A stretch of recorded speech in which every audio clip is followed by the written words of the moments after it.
E aí, pessoal?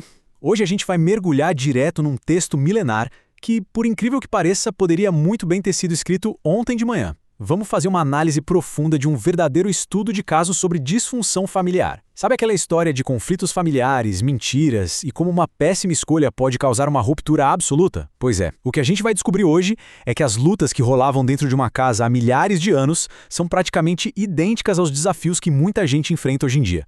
Para começar a conectar essa história com a nossa realidade, eu quero jogar uma pergunta no ar. Existe rivalidade debaixo do seu teto?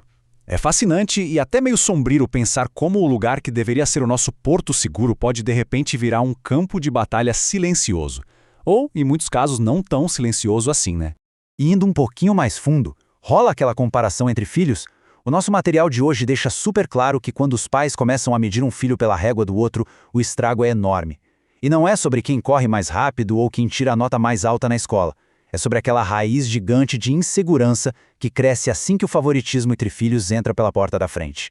Porque no fim das contas, a rivalidade e a comparação quase sempre terminam do mesmo jeito, com alguém muito ferido emocionalmente.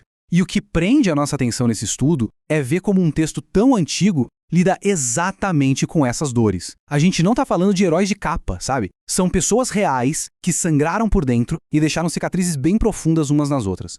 Imagina só essa cena. O clima tá tenso. De um lado você tem Esaú, o cara é caçador, acabou de chegar do campo, tá literalmente exausto.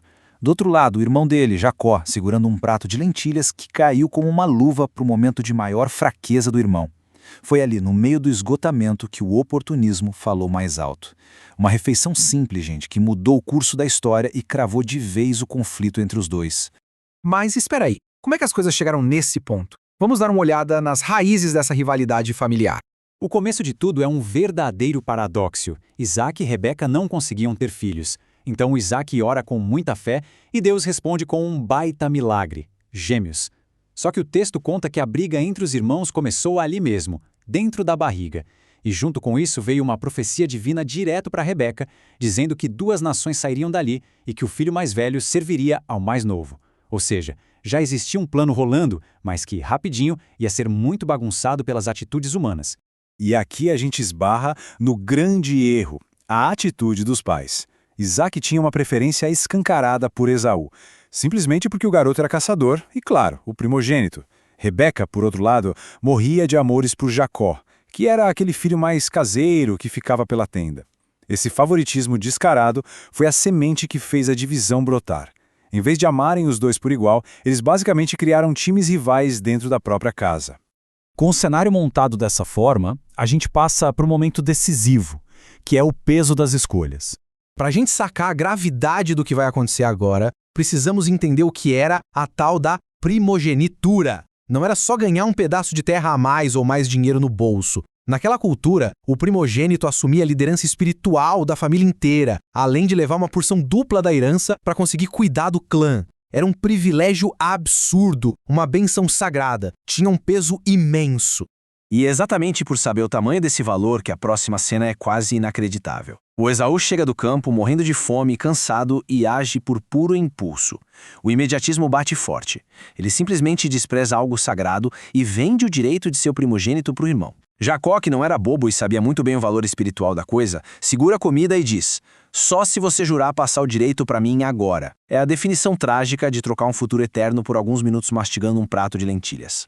O que nos leva diretamente para a armadilha do engano.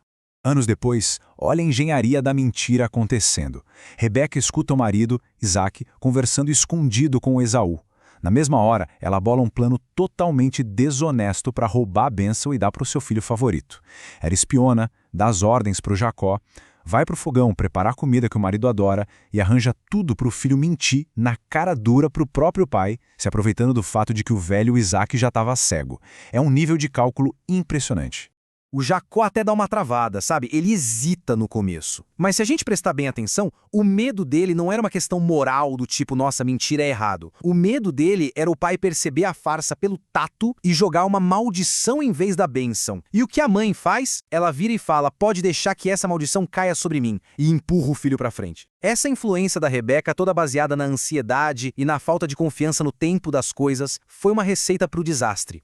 O plano funciona. Jacó engana o pai e sai de lá com a bênção. Mas e as consequências das escolhas que eles fizeram? A conta sempre chega.